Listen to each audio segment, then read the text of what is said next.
Hey, what's going on, guys? And today I wanted to do a video review for this electric lift chair. So in this video, I'm going to walk you through the installation, show you the manual, and then I'm actually going to go through all the functions of the chair and just kind of walk you through everything. So let's kind of get started with the chair itself. Overall, it was fairly straightforward to assemble. I was able to do it as just me as one person. I'm going to walk you through some of the installation pieces first. So basically, you add these armrests on initially. For whatever reason, they were labeled left and right, and I had to kind of switch them around in order to get the setup right. So the cushion actually comes out more towards the center, so you have some nice extra cushioning here on each side. These basically slide into brackets, and you can easily slide them off. So if you do need to disassemble it for any reason, you go to move it. It is fairly easy to disassemble. On this side, you have a holder that actually holds the remote. So this can actually go through this little loop here, and you can just kind of hold it down.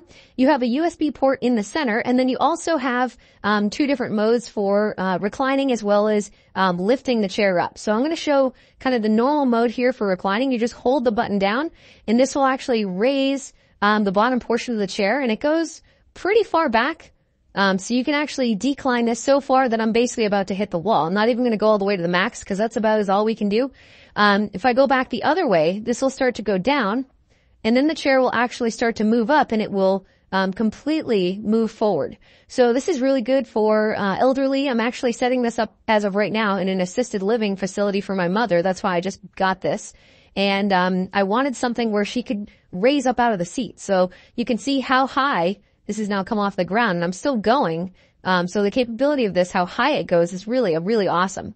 That's pretty much max. I'll just jump over here so you can see a full bird's eye view. So if she pretty much brought this all the way full forward, it's going to more or less eject you out of the seat very easily. So really nice functionality, and the fact that it's right here works out quite nicely. So I'm going to go ahead and bring this back down.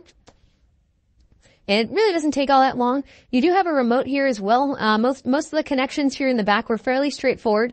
It had you add on 2 additional feet, which you can see I added there just to support the back. That way, if it reclines or, it's got extra weight on it, it's not going to tip backwards. So I really like that they did that.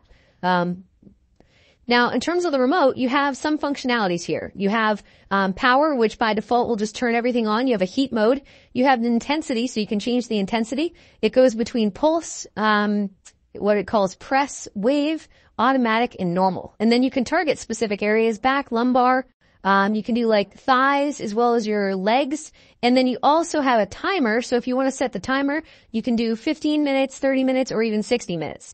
One thing I wasn't super big on this remote, it's a little bit tough, even with the flashlight here, to read everything on the remote. So I wasn't a huge fan of that, but overall, I like that it has all this functionality. I wouldn't expect to get like a crazy massage out of this. It's more of like a pulse. It doesn't actually have any massage devices in it or anything like that.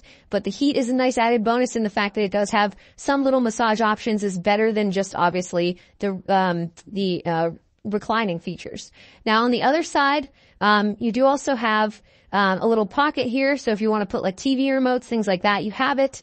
And on the bottom side, you have this flap as well. So you can kind of cover this with the Velcro, and it has 2 cords that you do have to plug in as well. So you're going to need this brick, which then goes directly into the wall, and that's what controls the chair itself.